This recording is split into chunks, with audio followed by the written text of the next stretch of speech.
Good morning, shit biscuits.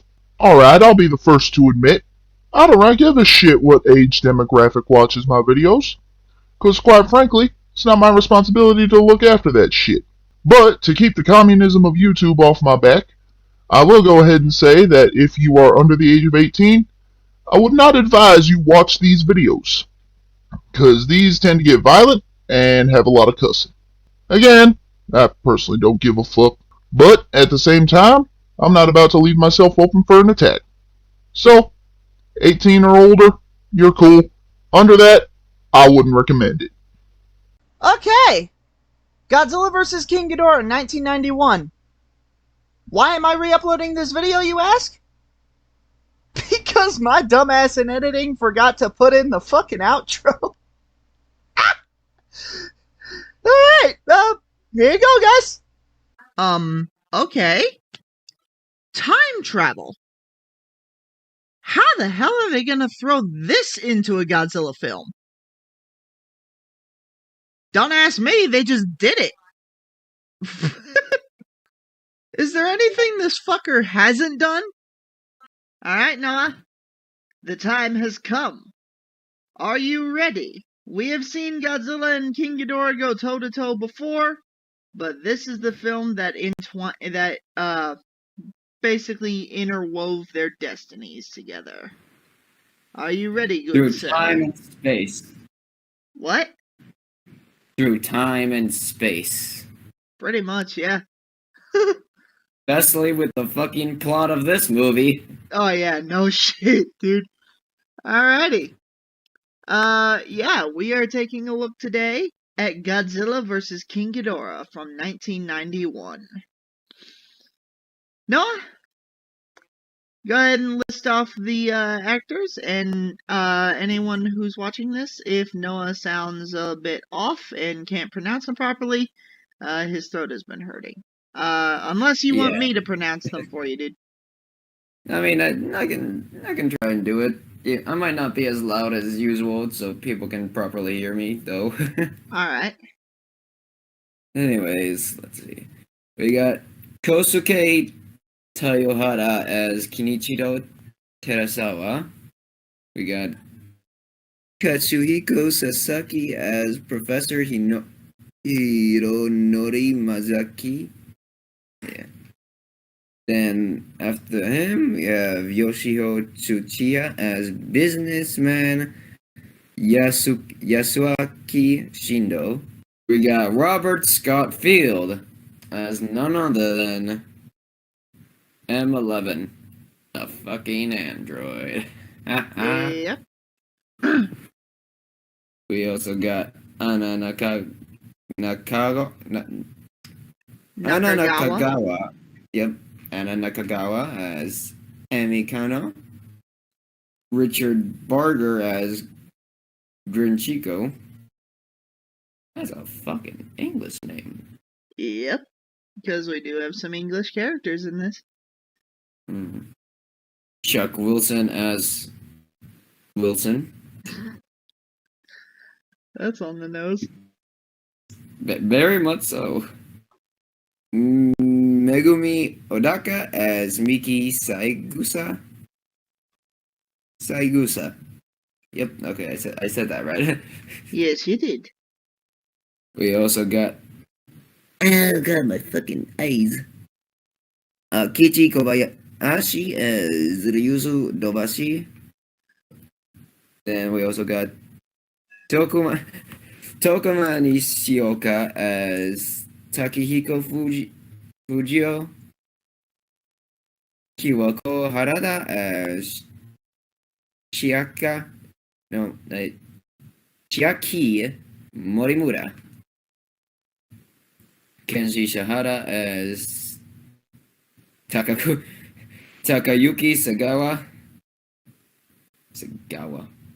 Aizawa. Koichi Ueda as Masuikichi Akehata, Lagos Island veteran.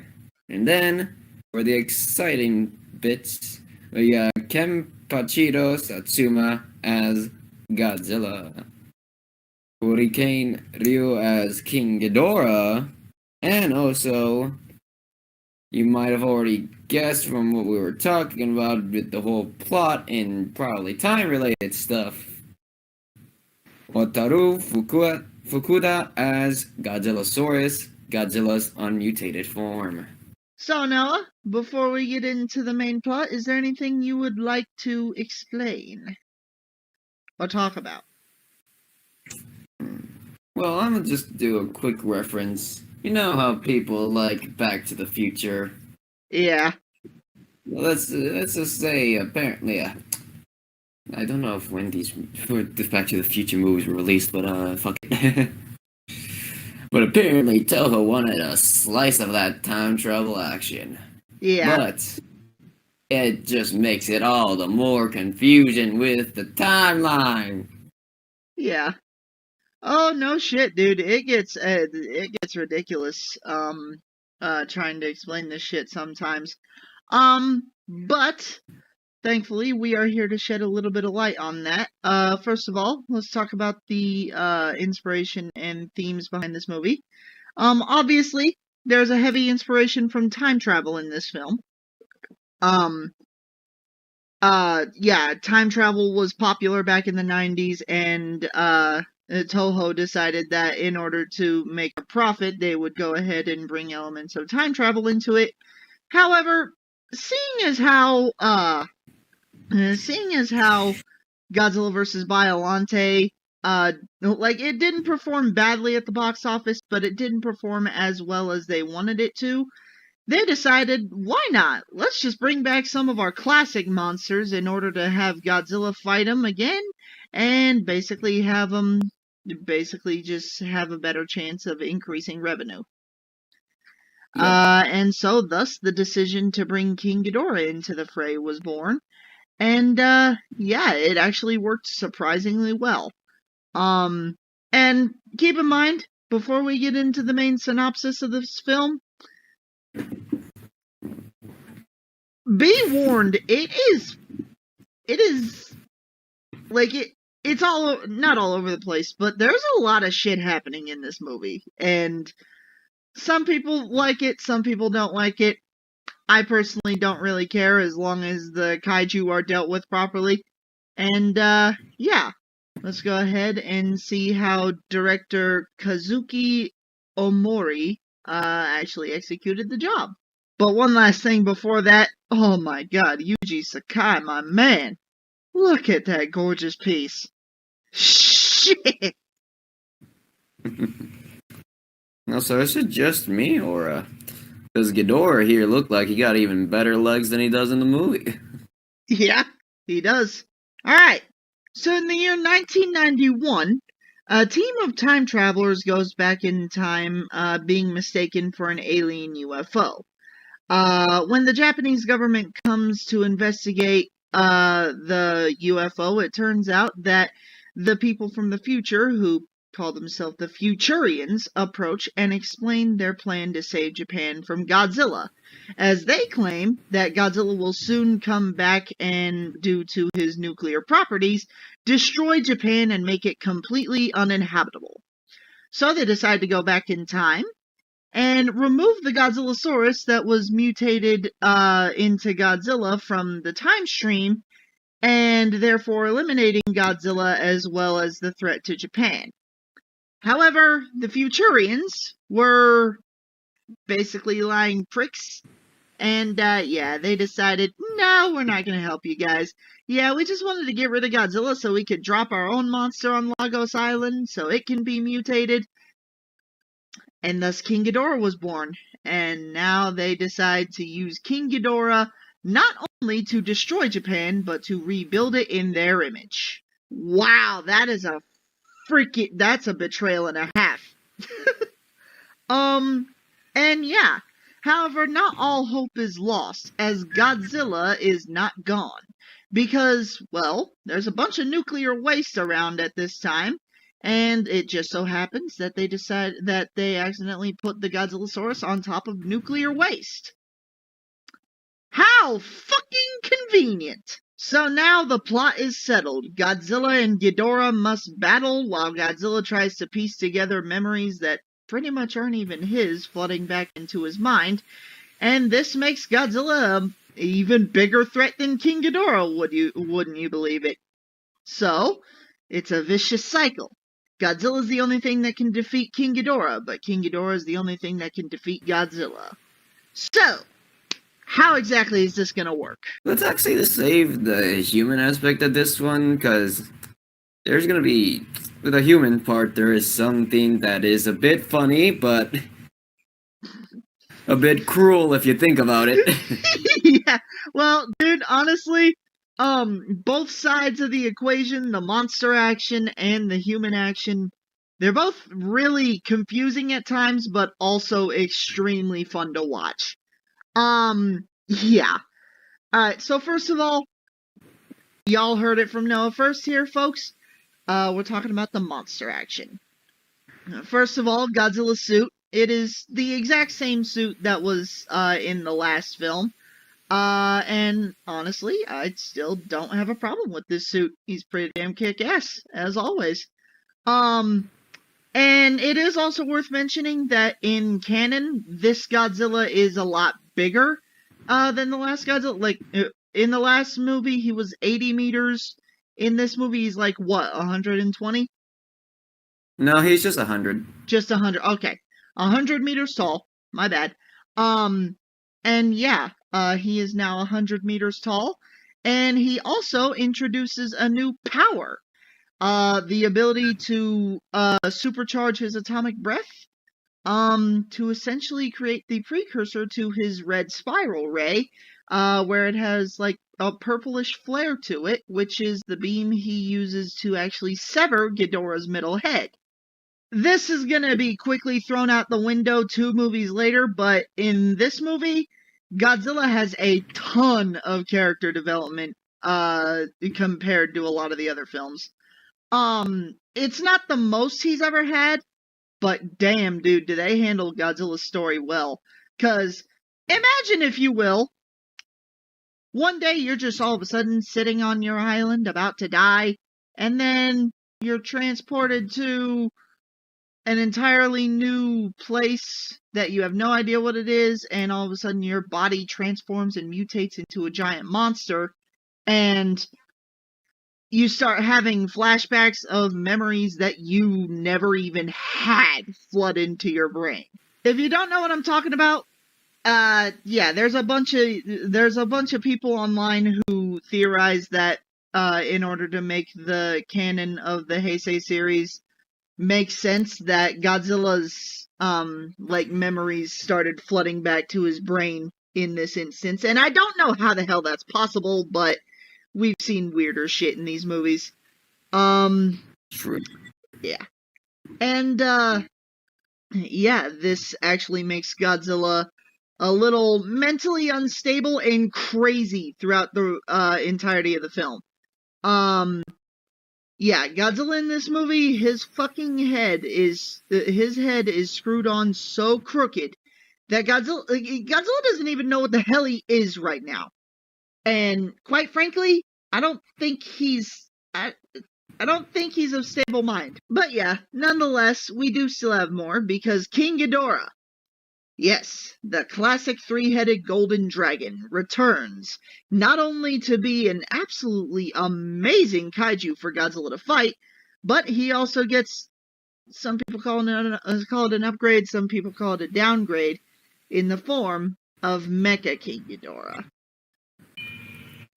First of all, both designs for the character are awesome. King Ghidorah's design, I'd still prefer the Showa era, but honestly, this isn't bad either, because, I mean, he looks cool, he's scaly, and, he looks more like he looks more snake-like, than that of an actual dragon, compared to the Showa era, because, like, his heads, they genuinely look as though they're like serpents, not freaking like Western dragons and shit like that. I personally don't see a problem with that, though I can see where some people would be put off by that. And then there's Mecha King Ghidorah. I don't know if it's confirmed whether or not Mecha King Ghidorah was actually weaker than King Ghidorah or if he was stronger, but Actually, it's been said that the middle head, the mechanized metal head, had a weaker breath attack than the actual the two heads. yeah. Yeah, I've heard that too, but that's the thing, dude. We don't actually have any confirmation on that. That's just a theory at the moment. Just like the thing But with it would. Godzilla's memories floating back to his head that he never had. That's just a theory. We don't actually have any confirmation, which is the thing that's real shitty about this movie, is that there's a lot of things that would make sense in this film that we just don't get to see expanded on. But yeah, Mecha King, overall, whether or not Mecha King Ghidorah is weaker or stronger than his original form, he's still a badass addition to the Godzilla franchise, and personally, I like him. He's awesome, and the way, the reason they brought him back was so he could defeat Godzilla anyway, which they don't even really do, but, whatever. Plot needs to happen, so Godzilla goes home. So with that out the way, Noah, ready to talk about the humans? Yep. Jesus Christ, strap in. I am in pain. Yeah, you're gonna be in even more pain after this, Noah. Jesus Christ. Yeah, the human aspect of this film. Jesus Christ, this is a roller coaster and a half, and I'm pretty sure some of the tracks are missing. So, yeah. As we said before in the synopsis, the whole point of the humans in this film is to go back in time and remove Godzilla from the time stream. So that the Futurians can, lie to Japan and, replace Godzilla with their own monster to help them destroy Japan. First of all, the Futurians' plan, I mean, it makes sense, but at the same time, if you're gonna try to use a giant monster to destroy Japan that you created yourself, why the hell would you pick someone whose homeland is Japan and who's extremely loyal to Japan to go with you on this mission? Don't get me wrong, I like Emmy. I think that she's a fantastic addition to the film. But from a villain standpoint, it doesn't really make sense for them to bring her along. It would make more sense if they would just leave her in the future. And that's another thing. These guys are not actually official time travelers. They're basically pirates. They stole the time machine. Yep. How the you know what? I'm not gonna question it. I think we forgot to mention something when we were going over the freaking kaiju. What? Ghidorah. Oh, well, yeah. I mean, we can't, yeah. Ghidorah was mutated by these fuzzy little creepy things. And yeah, they're called Dorats. And honestly, they, some people call them cute. I'm not gonna say they're cute, but I'm not gonna say they're ugly looking. I'd have one as a pet if it means just screwing with people and walking around with that thing on your shoulder. But yeah. Speaking of the Dorats, though, Noah, this is the first film where Ghidorah is not straight out the villain. As a matter of fact, Ghidorah seems to be more of a victim of the actual villains, the Futurians, who basically mind controlled King Ghidorah through a combination of Stockholm Syndrome and brainwashing. But yeah, the human aspect of this film, it's got a lot of interesting items in it, some of which are just ridiculous and no one should ever put any real thought into. However, the best part of the human side of this film, Mr. Shindo. Noah? Good God. I have never been this conflicted about a human character in my life. Mr. Shindo. He was a man who was there on Lagos Island when the Godzillasaurus attacked the US forces and saved the Japanese forces that were on the island. And essentially, they wanted to save the Godzillasaurus's life, but they couldn't because they simply couldn't take it home. So they all thought that the dinosaur was going to die on the island. However, obviously it didn't. And now, Mr. Shindo in the modern day is convinced that Godzilla is destroying Tokyo basically for revenge, and so he decides to confront the giant monster, knowing that it's not going to do anything, but maybe he can make a connection with Godzilla. And for the first time, we see Godzilla cry. We see for the first time Godzilla cry. And then...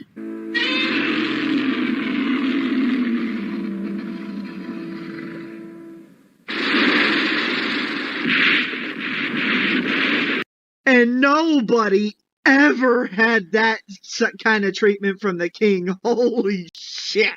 So yeah, just as a whole package, Godzilla vs. King Ghidorah 1991, I don't really think it's a bad movie at all. I do think it's confusing as hell to watch, especially for your first time. But overall, Noah, who would you recommend this film to, audience-wise?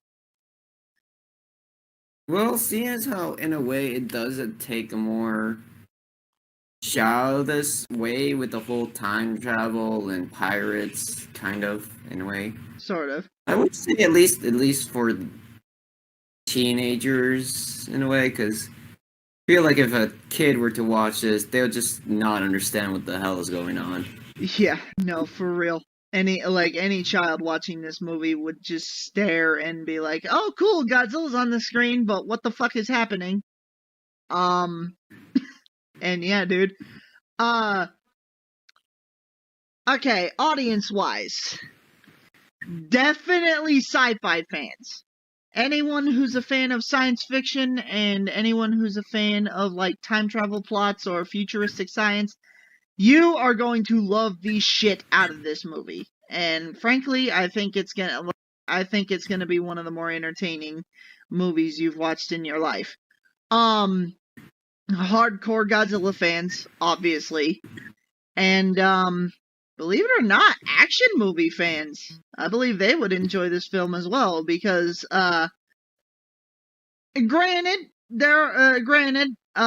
it doesn't exactly stand up to today's standards of filmmaking, at least not in every aspect. But yeah, there's still a good deal of action in this film, surprisingly. You would expect the majority of the action to come in the form of monsters fighting, but nah, you get car chases and shit. You get, like, shootouts, you get literally, like, a freaking war inside of the Futurian ship, and it just turns into a bloodbath with guns and fire, dude. Oh, can we just talk about one certain scene that's just funny for no reason? Why? What is it? A sprinting robot, though. What? Oh, yep, M11. Yeah, okay, there's a scene in the film where M11, the android, is chasing down Emmy and, her ancestor. I forgot his name. And he ends up having his car crash, but then he gets out of the car and he's like, yeah, no, all of a sudden I'm the Flash. Fuck you, I'm out. And then he literally, freaking runs fast enough to, pass the speed of a car that is driving at its maximum speed and lift it up in the air. Jesus Christ. I know we've made the joke before, but what were they, on drugs? Yep. Yeah. The face, too. He's just sitting He's just sitting there all nuts. And the music that plays in the background while he's sprinting is just. It's one of the funniest things you'll ever see in a Godzilla movie, and it wasn't even intended to be funny. Just, Jesus Christ.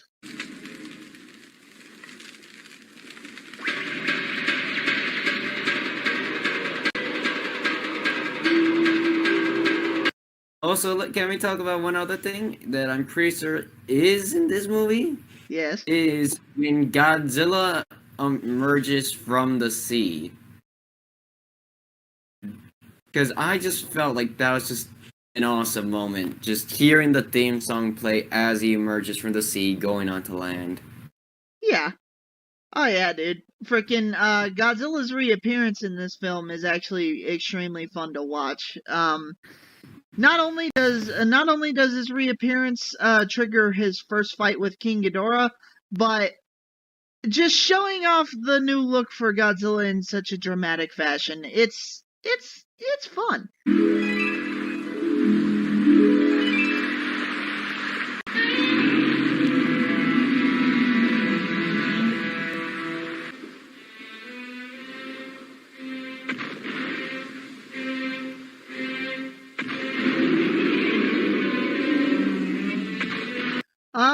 But yeah, ladies and gents, that was Godzilla vs. King Ghidorah from 1991. And, yeah, join us tomorrow when we take a look at Godzilla vs. Mothra, the Battle for Earth. Yep. Noah, we only have 2 Godzilla films in the Heisei series that can be considered bad. Strap yourself in, we're about to review one of them.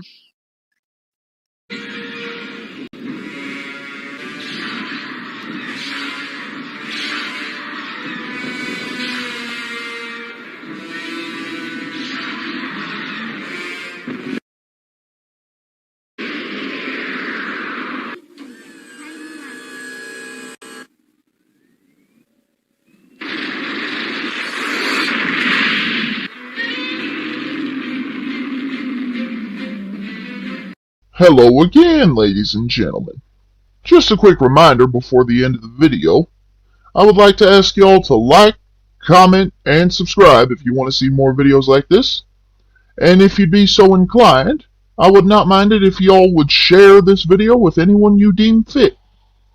But with that being said, that's everything we have for today, and have a good one.